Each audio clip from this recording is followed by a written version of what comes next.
Bueno, hoy vamos a hacer el principio, yo creo que de un monográfico que tenía hace tiempo ganas de comentarlo, de miedo, de terror, de fantasía, de mitología, todo creo que se junta en este programa que os quiero presentar. Es la historia de un autor que una vez muertos, como muchos pasa en estos artistas, que es cuando tienen éxito en la vida, y la historia de Lovecraft y también de su mitología, de esos mundos de que nos contaba, del terror, de la mitología del misterio, como es los mundos de Chulu, Cthulhu, Tulu, porque de ahí está el nombre. Ya empezamos con las discrepancias en muchas ocasiones. Y para contar con ello vamos a contar precisamente con un autor también en este sentido, como decía, un director de cine, de corto, desde Argentina, que ya lo hemos tenido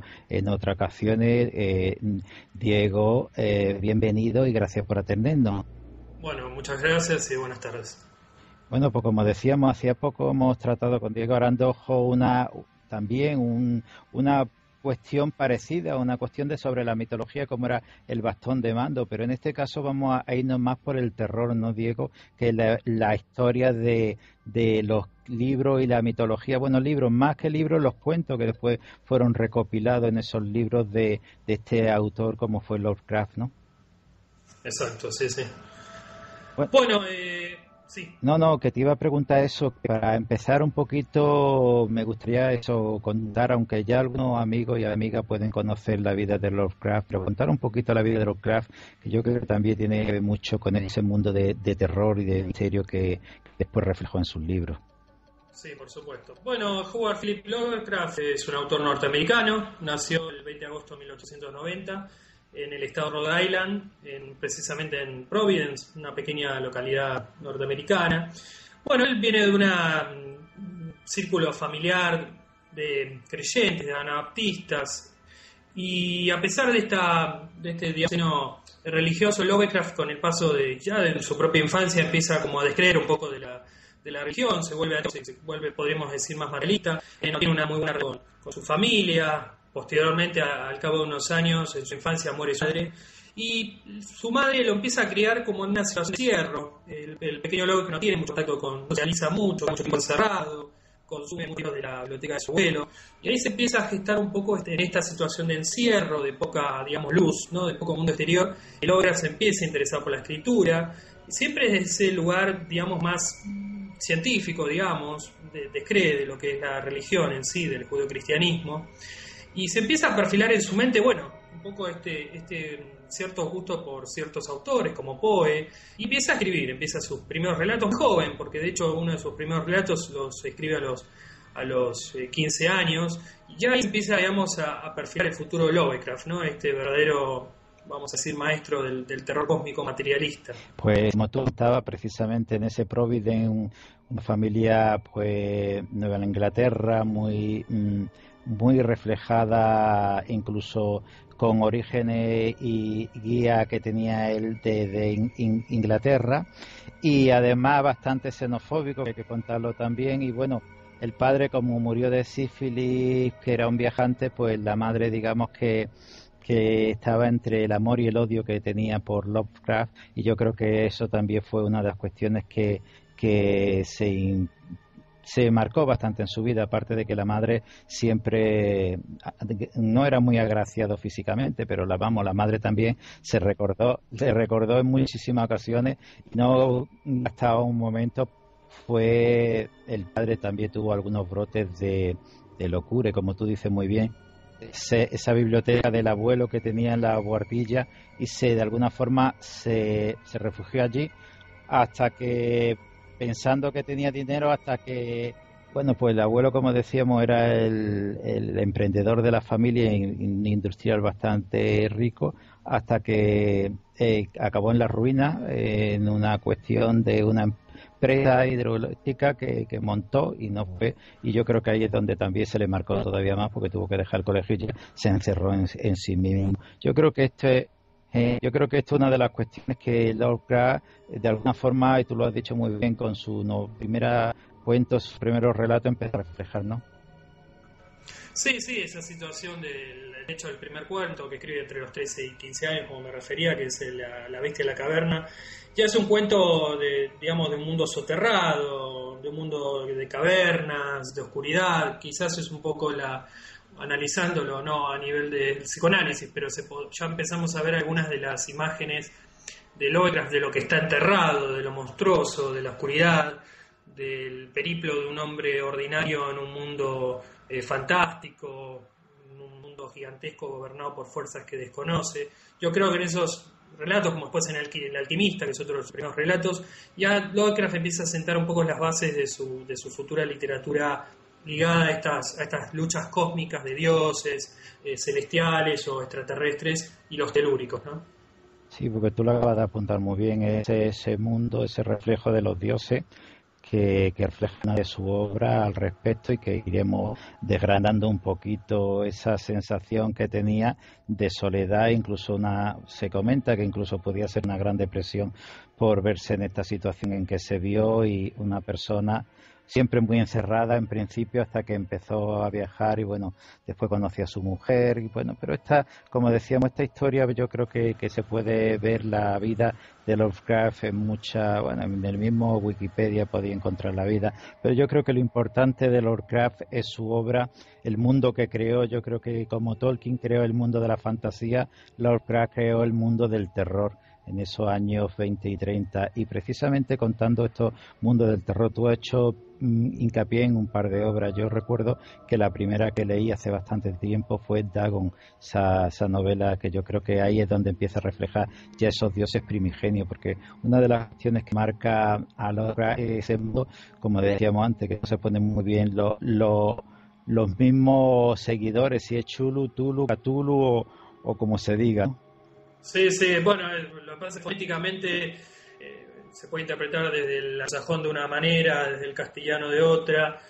Realmente tampoco Lovecraft fue preciso en cómo es digamos, cómo se debe fonar bien exactamente el término, y además existen, bueno, muchas hipótesis de qué significa el Tulu, Cthulhu o como sea, ¿no?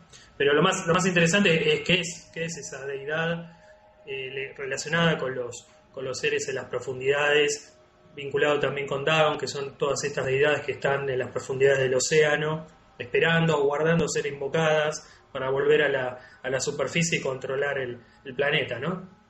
Sí, yo creo que sí. Pues vamos a ir empezando precisamente, yo creo que con esos dioses primigenios, esos dioses que contaba la llamada de Chulu, por lo menos no, lo vamos a decir, o yo lo voy a decir de esa forma, que es lo que normalmente sí. Cuando jugaba al rol, que tiene también ese apartado, que yo creo que ha sido la mejor adaptación, porque el cine, la verdad que Reanimator será hecho Reanimator y alguna otra obra como el libro de los muertos, pero yo creo que en el rol es donde mejor se puede reflejar esta situación, esos dioses que él mismo no quería determinarlo de una forma, aunque en el cómic ahora tú no apuntarás en ese aspecto, porque precisamente un autor argentino es el que uno de los que mejor lo ha podido reflejar. Él no siempre reflejaba unos dioses así misteriosos, una especie de ser con tentáculos extraños, pero estos dioses primigenios, como decíamos, en el mundo de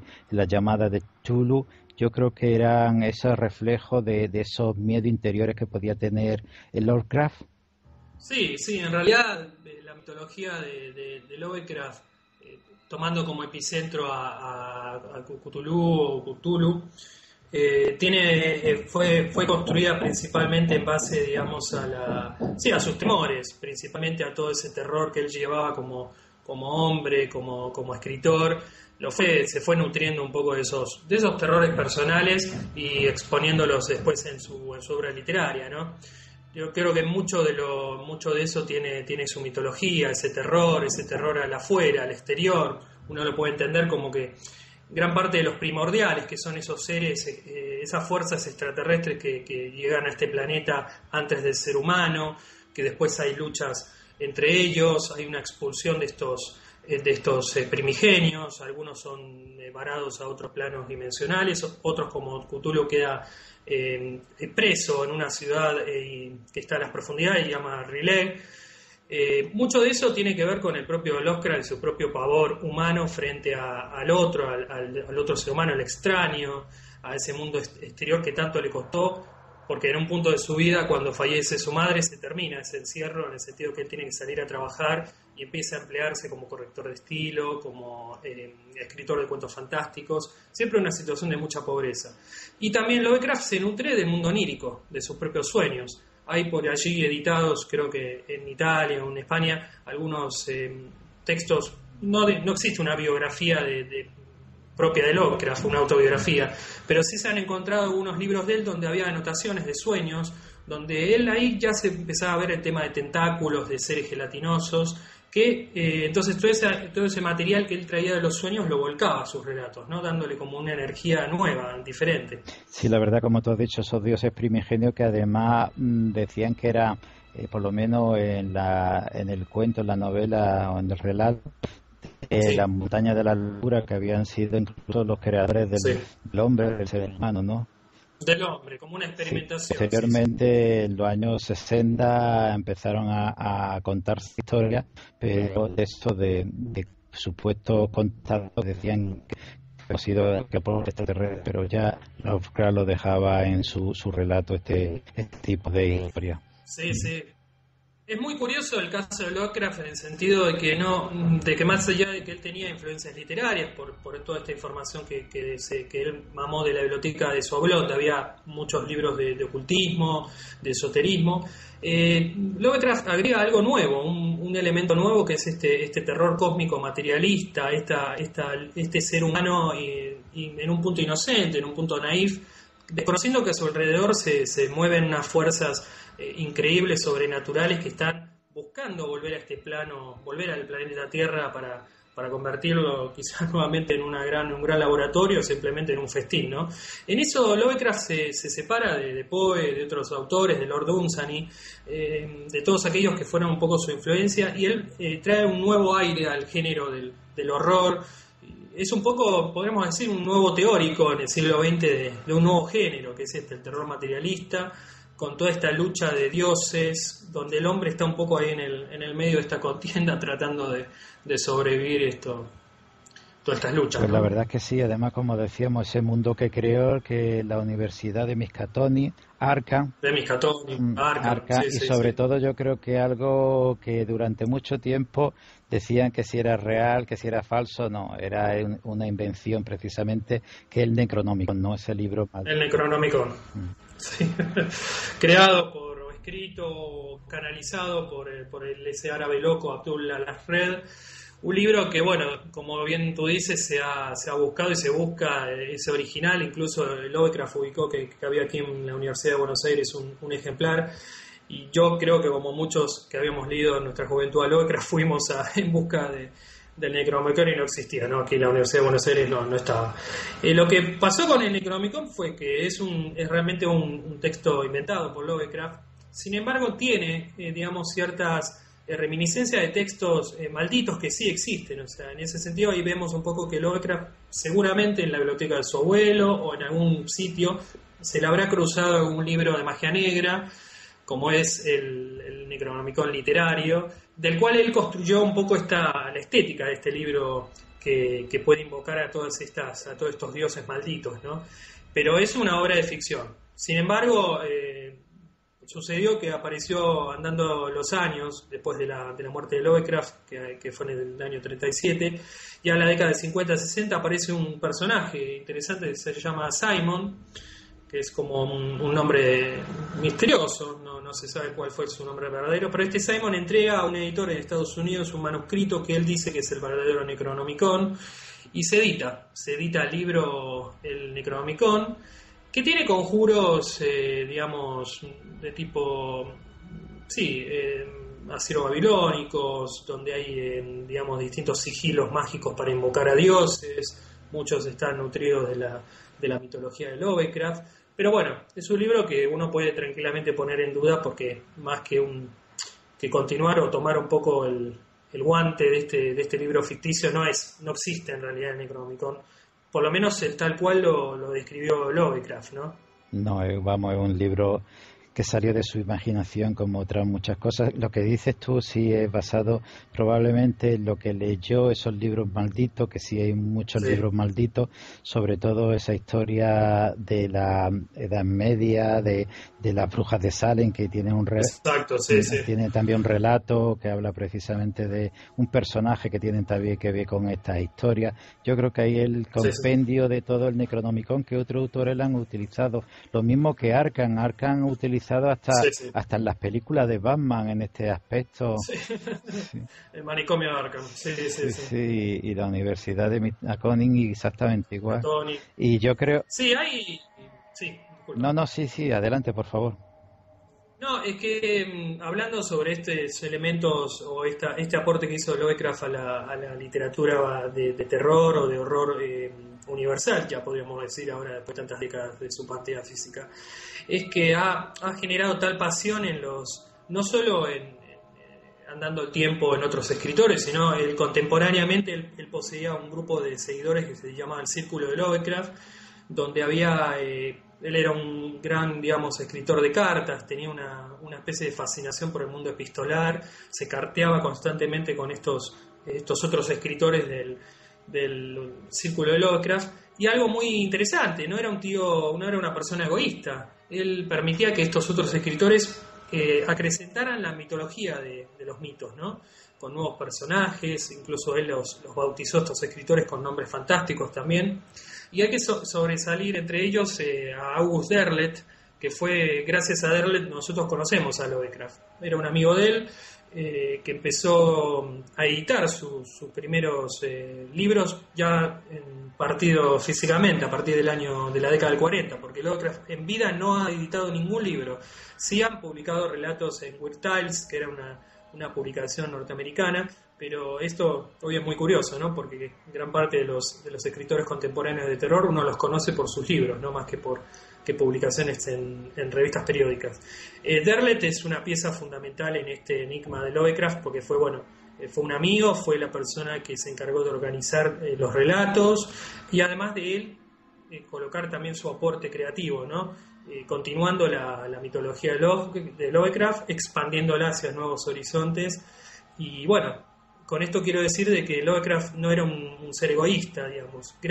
Generó o infundió mucha pasión en sus congéneres, y esto ha llevado a lo largo del tiempo, porque se sigue mencionando a Arkham, como tú dices, al Necronomicon, a Cthulhu, a Nyarlathotep, a Yog-Sothoth, a todos los dioses, con una libertad que es bastante extraña. De hecho, hubo un problema de propiedad intelectual con los cuentos de Lovecraft, pues la editorial en Estados Unidos que tenía los derechos de autor los perdió hace unos años, no hizo la renovación de los derechos de autor, por lo cual hoy en día, espero no estar equivocado, pero los libros todo el mundo de Lovecraft literario está libre de derechos, entonces esto ha facilitado que muchas personas pudieran tomar los relatos y hacer adaptaciones a cómic, a películas y a todos los formatos, ¿no?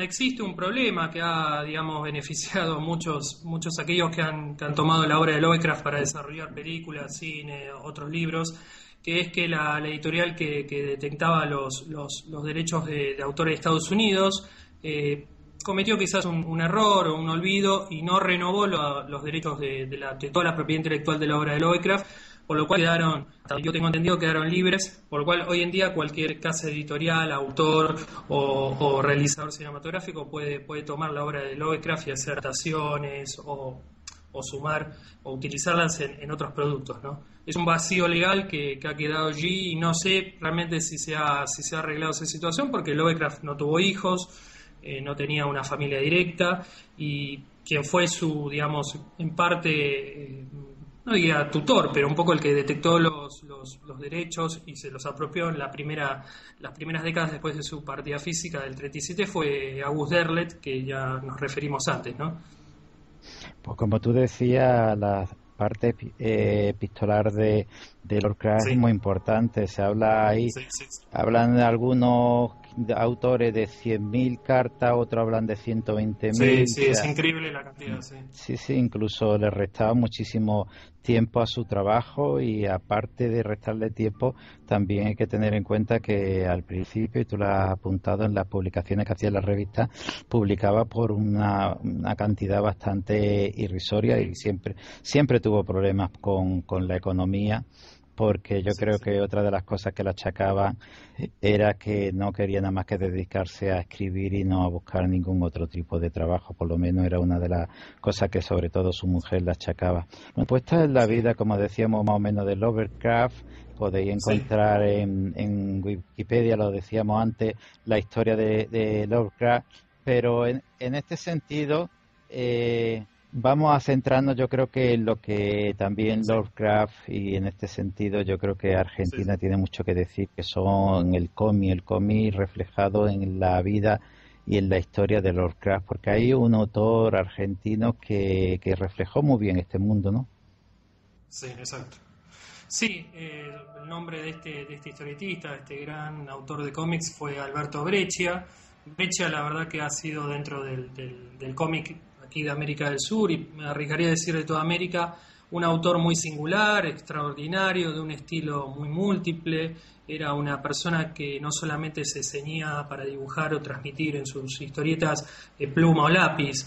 Él dibujaba con un martillo, con una hojita de afeitar, una gilet, utilizaba toda basura incluso para que la mojaba en tinta y trabajaba con elementos no convencionales para componer su arte, que fue realmente fantástico. Y es ya en el año 73, 75, que empieza a trabajar en las adaptaciones de los mitos de Tulu al territorio del cómic.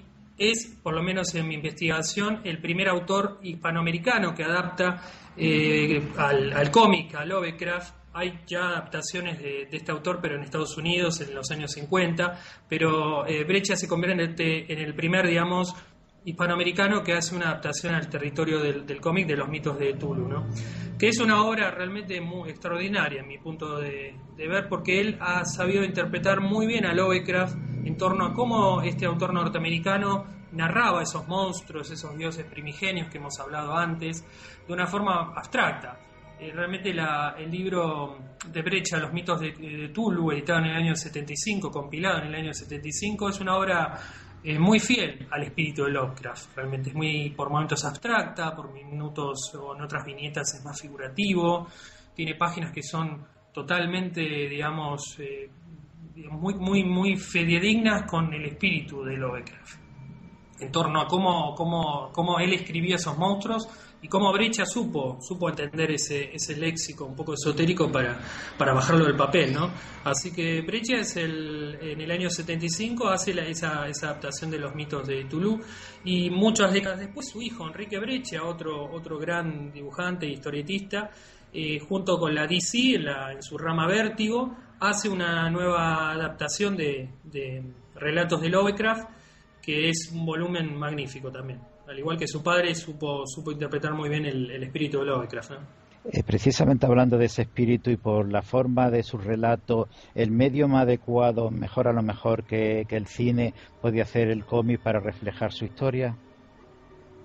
En parte sí, porque lo que ha sucedido con las adaptaciones cinematográficas o televisivas de cuentos o novelas de Lovecraft, en general han sido fallidas, no han sido buenas, ha habido un problema a la hora de cómo, yo creo que es el gran problema de todo director, incluso dibujante o escritor, que es cómo mostrar esa monstruosidad, ese terror cósmico de Lovecraft, cómo mostrárselo al espectador, al lector, sin caer en algo pueril, ¿no? En algo burdo, en algo clase B.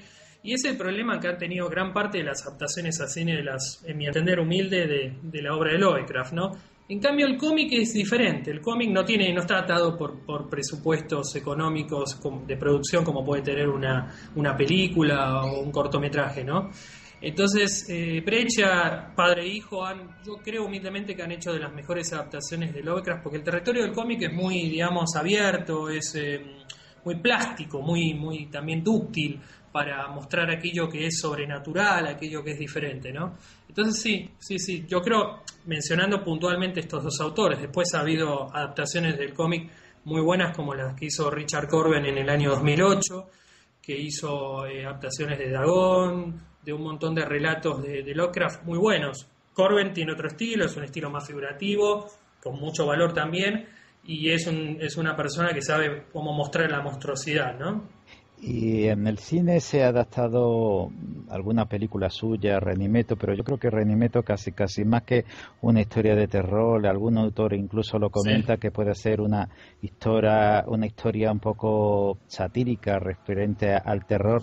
Sí, Pero en este sentido, yo creo que otra de las historias que se han reflejado en el cine, aunque no sea sí, directamente de Lovecraft, es la historia de Hellboy, que incluso en algunos de sus exacto, protagonistas, sí, sí. yo creo que también es muy importante reflejarlo, ¿no? Algunos de sus protagonistas son Sí, estos sí, dioses primigenios, o por lo menos algunos de los personajes. Recuerdo el personaje este que es una sí, especie de anfibio con ese cerebro superdotado que era uno de estos sí, sí. dioses reflejados, ¿no? Sí, los profundos, sí, sí, los dioses de la profundidad. Bueno, Mike Mignola, además de que él hizo después adaptaciones de Lovecraft al territorio del cómic, obviamente que estuvo profundamente influenciado por Lovecraft. De hecho, toda la saga de Hellboy tiene un gran componente del mundo de estos dioses arquetípicos, estos dioses tentaculares, gelatinosos.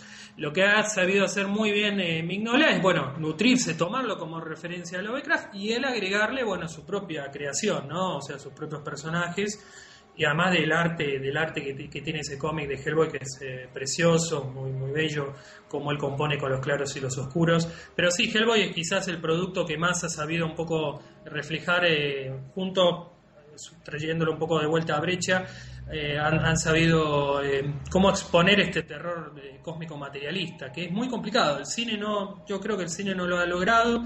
Hubo distintas adaptaciones del horror de Dunwich, que es uno de los cuentos pilares de los mitos de Tulu, pero no, el cine lamentablemente no ha logrado todavía, porque hoy se cuenta con recursos mucho mejores. No han logrado todavía plasmar el terror. En cambio el cómic puede transmitirlo mejor, es mejor vehículo del terror.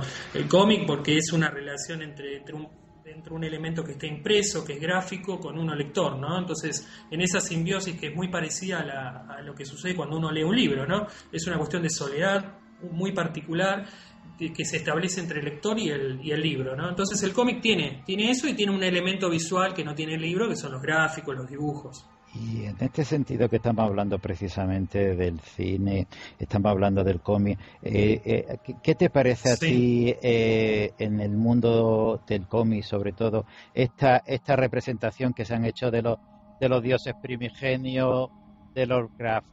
¿Tú estás de acuerdo con que se hayan dibujado de esta forma o de algún... Bueno, la representación de los dioses que ha hecho el mundo del cómic, los dibujantes que hemos enunciado, Breccia, Corben, hay otro argentino muy bueno que ha adaptado al territorio del TVO a Lovecraft que se llama Horacio Lalia. Yo creo que todos se han aproximado un poco más a cómo son los dioses de Lovecraft y me arriesgo a decir mucho mejor que los realizadores cinematográficos que intentan hacerlo. Creo que están bastante respetados, Tulu especialmente. Tulu, si bien es un dios que está descrito bastante bien por Lovecraft, la recreación que ha hecho Breccia es muy buena, porque no solamente es un ser, digamos, anfibio, marítimo, con esa cabeza entre antropomórfica y de pez, con esos tentáculos y las alas. También hay que mencionar que Lovecraft no fue muy explícito a la hora de detallar detalles fisiológicos de sus monstruos. Son muy pocos casos donde él se detiene a narrar explícitamente cómo es anatómicamente cada una de las deidades. ¿Por qué? Porque muchas deidades son cósmicas, no tienen una carnalidad, no tienen una materialidad en este plano físico. En cambio, Cthulhu sí, porque Cthulhu fue atrapado con un sello mágico, con un sigilo, en esta ciudad de las profundidades de Rilej, y es un ser más entre lo anfibio, lo tentacular, como un gran pulpo, con torso y con brazos y extremidades.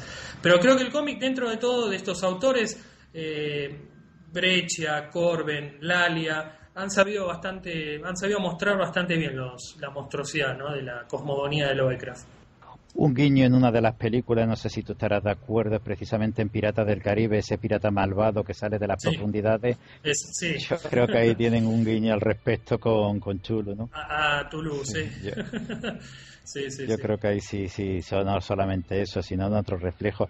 Pues yo creo que también otra de las obras fundamentales, y la hemos apuntado antes, esa montaña de la locura, esa en la Antártida. Hay muchas partidas del rol que se basan en esa historia, ese juego de rol que ha habido campaña, incluso que ya cuando tratemos la zona del rol nos lo comentará el máster de rol en este sentido, y en esos precisamente esos seres también que se reflejan ahí, esos seres primigenios que crearon al mundo, que crearon la idiosincrasia del ser humano. Recuerdo ahora recientemente una película Alien, que también la primera tiene ciertos matices al respecto, y sobre todo en la última que han hecho con ese ser que llega a la Tierra y se toma ese brebaje y de ahí parece que procedemos.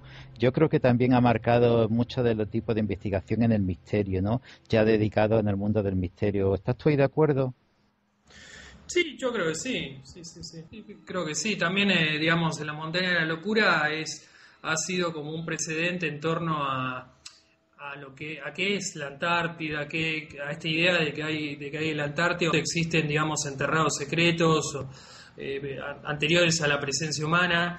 Creo que Lovecraft se pudo haber nutrido de estas expediciones que se habían hecho a principios del siglo para encontrar esas entradas subterráneas a otras civilizaciones dentro de toda esa historia del Capitán Bear y todas lo que son las expediciones al Polo Norte. Pero ha sido una novela, Las montañas de la locura, digamos, pilar o que ha dado, digamos, como un basamento para que aumente mucho más la idea de que hay algo ahí enterrado en el hielo, algo antiquísimo. Espera, ¿qué pasa?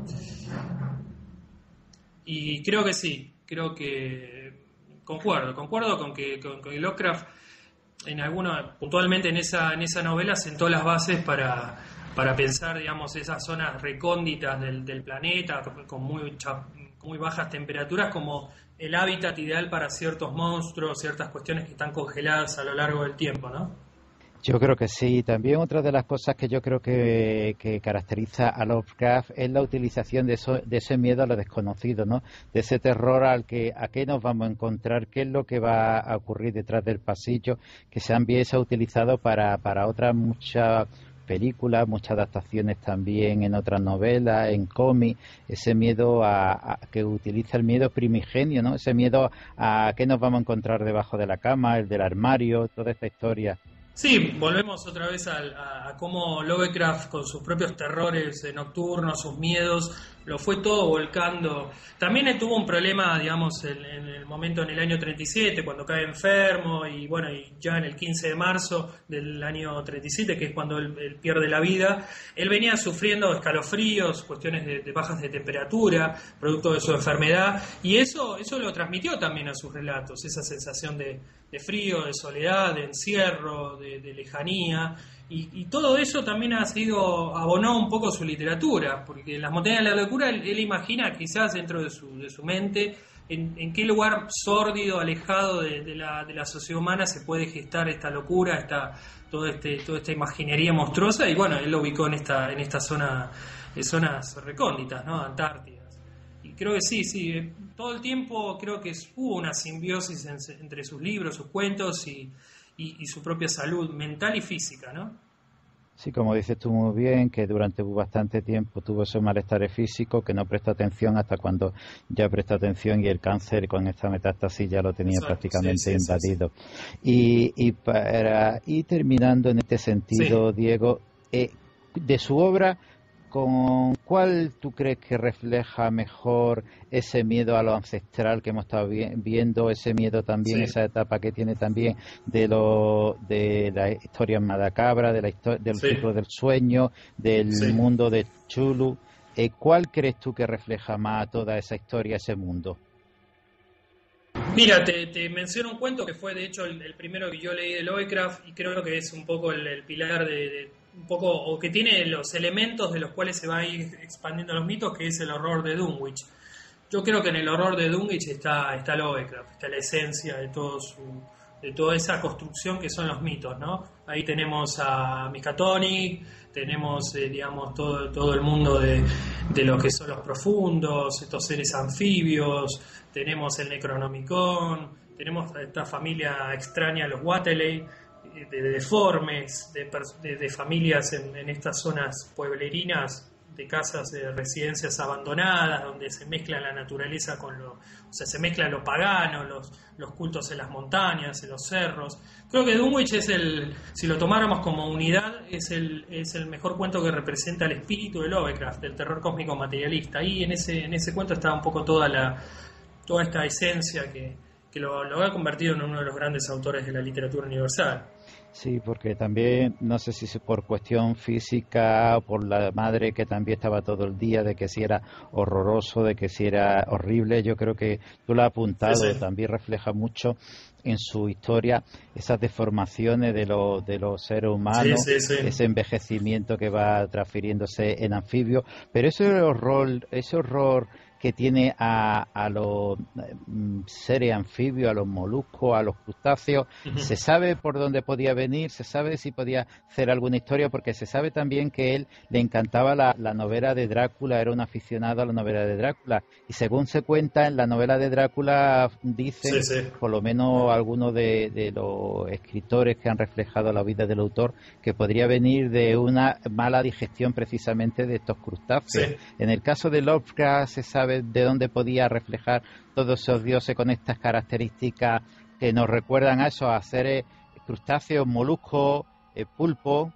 Sí, en realidad, digamos, como te había mencionado previamente, se han encontrado algunos libros de la biblioteca de Lovecraft, algunas anotaciones donde se puede llegar a inferir de que él tenía malestares, puede ser estomacales. También están estos personajes, los Yugot, que son como hongos, seres en forma de hongo. De hecho, hay un libro de sonetos, porque también era poeta, Lovecraft, que es Fungi von Yugot, o sea, hongos de Yugot, donde él un poco vuelca, digamos, un poco estas fantasías de enfermedades y de seres que infectan el cuerpo, que tiene mucho que ver con el vampiro, ¿no? Recordemos que el vampiro no es solamente, bueno, este ser antropomórfico que se nutre de la vitalidad a través de la sangre. El vampiro se puede manifestar, digamos, en diferentes formas. Se puede manifestar como lobo, como perro, se puede manifestar como murciélago, como niebla, como neblina. Y creo que sí, creo que Lovecraft muchas de sus problemas físicos los fue convirtiendo en dioses también, ¿no? Creo que el tema de los hongos, del tema de la putrefacción, de cómo el cuerpo se va descomponiendo, él lo convirtió en deidades, ¿no? Estos yugots son unos seres, digamos, repugnantes, así gelatinosos, que también atacan al hombre y que lo van destruyendo quizás de una forma diferente a Tulu. Tulu es un ser gigantesco, es un ser físico, se lo ve. En cambio los Yugot o otras deidades que son más, digamos, incorpóreas, se manifiestan, digamos, consumiendo el cuerpo del hombre, ¿no? En ese aspecto son muy similares al vampiro de Stoker.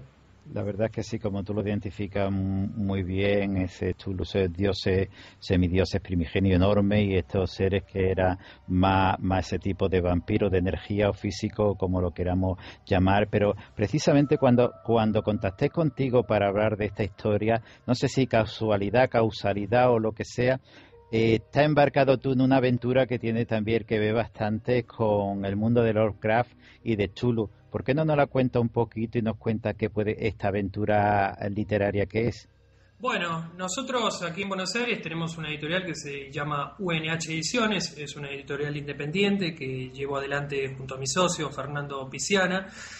Es una editorial en principio que trabaja en el territorio digital, editando libros y publicaciones periódicas en formato digital, ¿no? Para su libre lectura.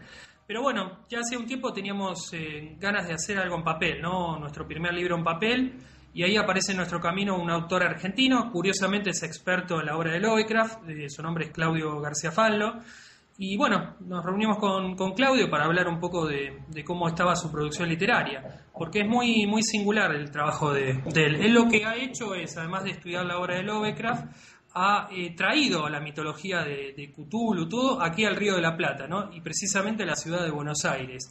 Ha sabido tejer, enhebrar estos dioses arquetípicos que están allí en el norte, ¿no? En Estados Unidos principalmente, donde es la cuna de Lovecraft, los ha traído al Río de la Plata y ha hecho unos cuentos muy buenos, realmente fantásticos, donde se conjuga el folclore local argentino, aquí porteño fundamentalmente de nuestra ciudad, con todo este mundo cosmogónico, ¿no? Entonces, bueno, le propusimos a Claudio editar este libro, este compendio de relatos, que fue su segundo libro, que se tituló Profundo Buenos Aires. Profundo porque, bueno, están los seres profundos, ¿no? Estos seres de las profundidades de las aguas. Y la verdad que el libro ha quedado muy bonito, estamos muy contentos. Hemos tenido también el apoyo de Avencio Delgado de GH Records, que lo está distribuyendo también por España. Y la verdad es un libro que recoge la mitología de Lovecraft y la implanta un poco aquí al folclore argentino de la ciudad de Buenos Aires, un poco como si fuera el tango Lovecraftiano, ¿no? En un aspecto. Y Diego, ¿dónde se puede conseguir tanto o dónde se puede acudir para ver tanto vuestras publicaciones digitales como este libro? ¿En qué punto se pueden localizar? Bueno, aquí, en América es a través de la página de internet que tenemos con la editorial, que es unhediciones.com.ar, y en España a través de la página de GH Records, que es el sello que está allí en Valencia, de Avencio. Allí también se pueden llegar a conseguir ejemplares de Profundo Buenos Aires, de nuestro primer libro en papel, del cual estamos muy contentos, porque además, haber empezado a editar en material físico con una obra de terror, del género de terror, para nosotros nos enorgullece, es una gran alegría, y contar con un experto en la obra de Lovecraft como es Claudio García Fallo, además.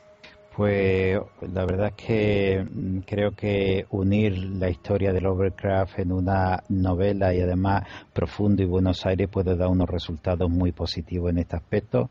Exacto. A ver si acompaña en esta crisis también la lectura. Y como siempre, como última pregunta, me gusta dejar los micrófonos abiertos para que lo que hemos estado hablando de la vida esta de Lovecraft, su mundo, sus miedos, sus terrores, que lo plasmó en esta obra literaria y que cuando la leemos muchas veces nos vemos reflejados en esos bienes, en esos terrores, pues si quieres ampliar algo, concretar algo, puntualizar algo de lo que hemos hablado o de lo que no hemos hablado. Sí, creo que es interesante resaltar, ya un poco lo hemos enunciado previamente, pero que es que Lovecraft realmente ha traído un aire nuevo, una brisa nueva al género del terror, del horror, ha traído nuevos elementos. ¿Qué es esto? Estos seres cosmogónicos que han luchado incansablemente a lo largo de los eones, y que en el cual la Tierra, y puntualmente el ser humano, es casi como un laboratorio de experimentación de estas deidades, es como un premio, como un trofeo. Creo que eso es lo que ha hecho a Lovecraft brillar entre tantos otros autores, y ha hecho, hoy en día podemos decir que un Stephen King, un Clive Barker son un poco herederos de Lovecraft, como él también se consideró a su vez heredero de Edgar Allan Poe. Yo creo que hoy en día hay que seguir leyendo a Lovecraft, leyendo sus libros principalmente. Tampoco denegar o tener un poco de aversión a lo que son las adaptaciones cinematográficas. Yo creo que va a llegar un momento técnicamente que se va a lograr plasmar muy bien todas esas cosmogonías. De hecho, ahora recordé un ejemplo, hay dos largometrajes que se realizaron en España, que si no me equivoco se llama La herencia Valdemar, que está dirigido por un director español. Yo los he visto y me ha parecido que están muy bien, principalmente la primera película, donde se lo ve a Toulouse, y la verdad se lo ve muy bien, está muy bien construido el CGI digital, hay muy buen criterio de realización, y de hecho Guillermo del Toro, el director del Laberinto del Fauno y de tantas otras películas, hace mucho tiempo está tratando de adaptarlas en Las Montañas de la Locura. Yo creo que ese tipo de directores están capacitados para mostrarnos a Lovecraft en todo su esplendor, ¿no? Hoy por hoy creo que hay que esperar, hay que tener fe un poco en que la obra de Lovecraft a nivel audiovisual va a mejorar en cómo se narra, pero los libros son algo, que es único realmente. Leer un libro de Lovecraft es único, se establece una conexión entre lector y autor única, valga la redundancia, realmente aflora el terror. Yo todavía recuerdo cuando adolescente leí los primeros relatos de Lovecraft y tenía miedo realmente, me generó una situación de soledad, de temor, y creo que eso es invalorable, es algo que tiene la literatura, ¿no? Este nexo de conexión entre autor y lector que el cine todavía no lo tiene o no lo busca o no lo ha buscado, ¿no? Entonces creo que hay que leer los libros de Lovecraft, también obviamente leer las adaptaciones de cómic, porque son muy amigables en ese aspecto, y tener fe en que en algún momento la cinematografía va a lograr en su totalidad mostrarnos cómo era Lovecraft, ¿no? Cómo era ese mundo del terror cósmico materialista. Pues como tú has dicho, Stephen King, yo creo que la novela, por lo menos de las que he leído, que más se adapta al mundo de Lovecraft, es Esa niebla, que yo creo que ahí mezcla esos seres que vienen de las profundidades y esa niebla que va adaptándose. Y como tú dices muy bien también, Guillermo del Toro, además que es un fan de Lovecraft, le he escuchado en algunas declaraciones hablar precisamente sobre el mundo de Lovecraft y este mundo mítico. Pues como tú decías muy bien, Diego, yo creo que hay que leer a Lovecraft, todo lo relaciona con el Lovecraft y disfrutarlo. Era un autor que, como muchos otros, en su vida no tuvo el reconocimiento que debería haber tenido, pero posteriormente y últimamente, después del 70 aniversario de su muerte, yo creo que ha habido un repunte hace unos años y yo creo que cada vez hasta que algún, como dices tú muy bien, algún proyecto cinematográfico no lo acerque más, porque ha habido algún intento por ahí con más o menos calidad. Yo incluso he visto una película muda de La llamada de Chulu. Sí, La llamada de Chulu. Sí, se ha hecho con estética con estética. Sí, bastante bien. Sí, hombre, se ve que falta medio, que mucha de este mundo tiene que representar, pero la idea está muy bien. Incluso hay cómics en animación de dibujo, La leyenda de Chulu también está por ahí. Hay mucho mundo creado. Yo creo que junto a eso a Tolkien, que creó ese mundo de la fantasía, yo creo que Lovecraft y este mundo de estos dioses primigenios y este terror, yo creo que ha creado otro mundo y que muchos lo siguen. Pues Diego, como te decía, muchísimas gracias por habernos concedido esta entrevista. También espero que tenga éxito en esta iniciativa en papel de este libro. Y bueno, amigos y amigas de la Rueda del Misterio, os dejo con la continuación de este programa que estamos dedicando a ese mundo del terror, de la mitología, de la fantasía y del terror, como es el mundo de Tulu y ese mundo de la llamada de Tulu. Diego, hasta otra ocasión y gracias. Muchas gracias, hasta pronto.